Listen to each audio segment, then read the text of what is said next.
Idrissa Gana Gueye, bonjour. Bonjour. Ça se passe comment le mode confinement? Ça doit être la première fois de ta carrière que tu passes des vacances aussi longues. Comment as-tu passé la période de confinement? C'est quoi ton quotidien? Ouais, première fois de ma vie que je passe autant de temps sans jouer au foot. C'est vrai que c'est une période spéciale, c'est pour ça que on a profité au max, on essaie de positiver, de passer beaucoup plus de temps avec les enfants, avec nos familles, avec nos proches, même si c'est pas évident pour nous de rester autant de temps sans jouer au foot. Je crois durant toute ma vie, je dirais même pas ma carrière, ma vie en tant qu'homme, je suis jamais resté autant de temps sans jouer au foot. Mais voilà, on passe beaucoup de temps avec nos enfants, avec la famille, on en profite au max. C'est ennuyeux ou plutôt cool? Non, pas du tout. On s'adapte. On essaie de s'occuper, de s'entraîner, de jouer au foot, de s'amuser avec les enfants. Et non, c'est pas ennuyeux du tout, mais c'est vrai qu'on ne peut pas trop bouger, on peut pas faire grand chose, mais on essaie de s'occuper du mieux possible tous les jours avec la famille. Tu l'as évoqué tantôt, le ballon te manque certainement. On imagine également que tu as également hâte de retrouver tes potentielles sélections. Comment avez-vous gardé le contact durant cette période de confinement qui est assez particulière?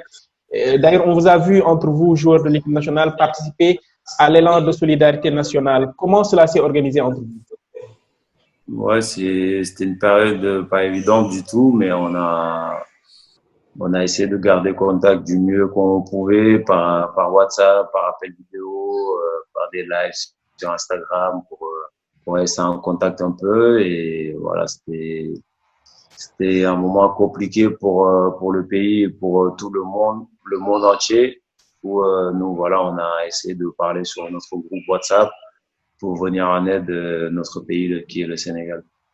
Pour la saison, c'était assez bizarre, comme on l'a dit. Vous êtes champion de France 2020, c'est ton premier titre national, 10 ans après tes débuts en professionnel dans ce pays, et après avoir effectué une longue parenthèse en Angleterre. euh, Même si on suppose que les circonstances ont quelque peu gâché la fête avec un titre annoncé en plein confinement, comment avez-vous été mis au courant de l'officialisation du sacre? Et dites-nous comment l'avez-vous accueilli, comment vous avez trouvé un peu ce championnat de France après cette longue période depuis votre départ de Lille en juillet 2015. À quel point le championnat de France a-t-il changé?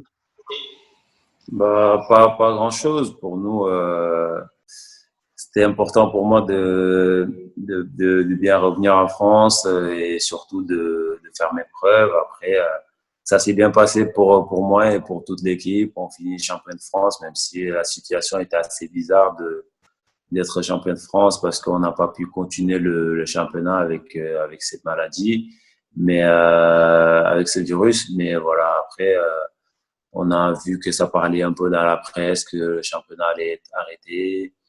Et finalement, on a eu un message du club un communiqué de la Ligue en disant que voilà, on était champion de France. Du coup, on a un peu fêté sur les réseaux sociaux et avec nos amis, nos proches qui étaient avec nous. Et on s'est envoyé des messages sur notre groupe WhatsApp. Et voilà. Donc, c'était assez bizarre, mais voilà, c'était mérité. Personne peut dire que ce titre a été volé.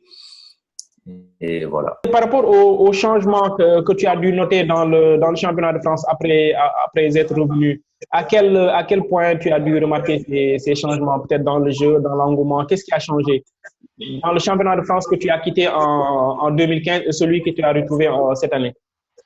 Bah, pour moi, il n'y a pas eu de grands changements, mis à part que voilà, il y a beaucoup plus de qualité, beaucoup plus d'équipes qui luttent pour le haut du tableau. On voit Lille qui est toujours là, Lyon, Rennes, Saint-Etienne, Marseille, et voilà, ça donne encore plus de qualité au championnat et c'est ça qui est bien.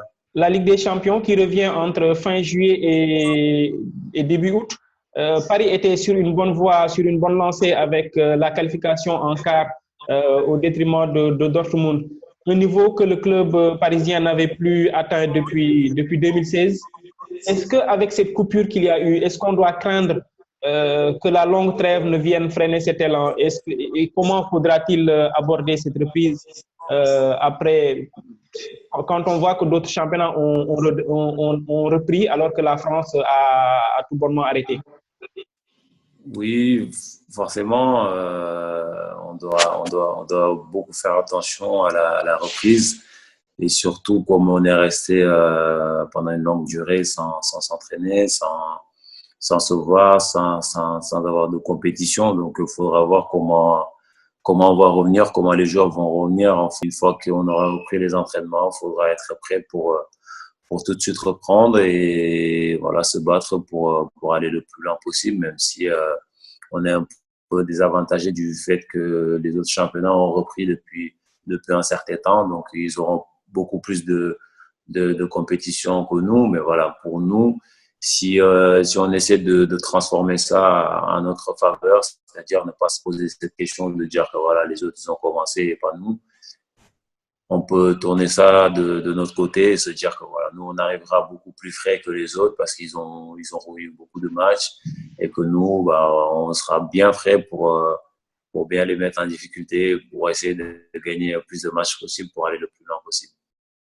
Alors, on sait que quand il n'y a pas match, c'est la période propice pour toutes sortes de rumeurs. Justement, vous concernant, on a vu toute la semaine votre nom barrer la une de plusieurs médias français et sénégalais ces derniers jours, annonçant notamment un éventuel départ du PSG après une seule première saison. Concrètement, qu'est-ce qui se passe en coulisses? Ton départ est-il vraiment à l'ordre du jour du PSG? Bon, j'ai l'habitude de ces rumeurs-là. À chaque mercato, ça se passe comme ça pour moi. Même au mois de janvier, une fois arrivé au PSG, au bout de 6 mois, on m'annonçait déjà à Chelsea.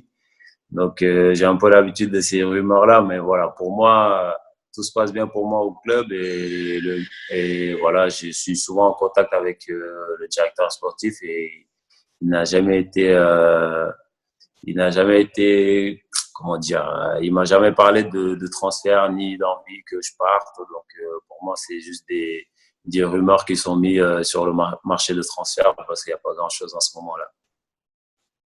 Juste, on va glisser une dernière. En rejoignant Paris, tu as dû trouver une équipe d'une autre dimension avec plus d'exigence, plus d'ambition. Après ces premiers mois sous le maillot parisien, qu'est-ce qui t'a particulièrement marqué? Quel est le match qui t'a le plus marqué cette saison et pourquoi? Et quel est ton meilleur pote dans le vestiaire? Bah, mon meilleur pote, je crois que tout le monde le sait, c'est Presnel Kimpembe. Parce que quand je suis arrivé, il m'a bien accueilli. Mais bon, voilà, s'il n'est pas le seul, tout le vestiaire, je m'entends très bien avec tout le vestiaire. Comme DJ, quoi. Pardon, j'ai pas entendu la question. C'est un peu ton concurrent comme le DJ du vestiaire, quoi. Non, c'est pas moi le DJ, moi, c'est fini. C'est lui qui gère avec les autres joueurs. Mais voilà, comme je l'ai dit, je m'entends très, très bien avec tous les joueurs. Mais voilà, forcément, s'il y a un que je devrais sortir, ça serait Presnel parce qu'on est souvent en contact et il connaît toute ma famille, je connais toute sa famille et voilà, il m'a bien accueilli, il m'a bien facilité l'intégration comme tous les autres joueurs dans ce vestiaire de qualité avec des grands joueurs et ils m'ont tous bien accueilli, ils m'ont tous bien aidé pour bien m'intégrer dans cette équipe et tout s'est bien passé pour moi. Qu'est-ce qui t'a marqué durant cette saison et puis le match que tu retiens le plus? Bah, c'est tout qui m'a marqué, hein. C'est le club, c'est l'équipe, c'est les supporters, c'est la Ligue 1, tout ce monde-là que je venais juste de découvrir après une longue durée en Angleterre. Voilà, juste le fait de revenir en France, c'était un plaisir pour moi et surtout dans un grand club comme le Paris Saint-Germain. Et voilà, c'est surtout l'état d'esprit des joueurs et l'accueil que m'a fait le club et les joueurs qui m'ont le plus marqué pendant cette saison. Le match? Ah, il n'y a pas un match en particulier, hein. C'est toute année, tout s'est bien passé. Voilà.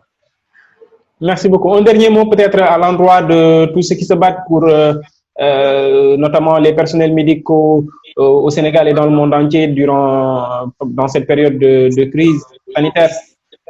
Bah, juste leur dire qu'ils ont notre soutien et qu'on est là on les remercie beaucoup pour tout ce qu'ils font pour nous sortir pour nous sortir ce virus dans ce monde, que c'est très important pour tout le monde d'avoir la santé, que voilà, on pense beaucoup à eux, que c'est des guerriers, que c'est des héros, parce que c'est grâce à eux qu'il y en a certains qui sont encore en vie, qu'il y en a certains qui ont encore la santé, ils se sacrifient et ils mettent leur vie en danger pour nous. Donc voilà, on leur remercie beaucoup et on les applaudit pour tout ce qu'ils font. Merci beaucoup Idrissa. On se retrouve très bientôt. On espère Merci. sur les pelouses du championnat et avec l'équipe nationale du Sénégal. Inch'Allah. Merci à vous aussi. Merci Jamba. Au revoir.